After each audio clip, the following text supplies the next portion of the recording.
மலர்கள் கொஞ்சம் சாய்ந்தால் இலைகள் தாங்க வேண்டும். மங்கை கொஞ்சம் சாய்ந்தால் என் மார்பில் தாங்க வேண்டும்.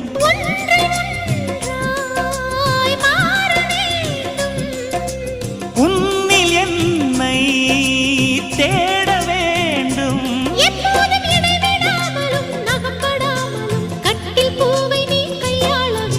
காதல் இல்லாதது ஒரு வாழ்க்கையாகுமா? கண்கள் இல்லாமலே ஒரு காட்சி தோன்றுமா? காதல் இல்லாதது ஒரு வாழ்க்கையாகுமா? கண்கள் இல்லாமலே ஒரு காட்சி தோன்றுமா? பெண்ணை தொடாதது ஒரு பெருமையாகுமா?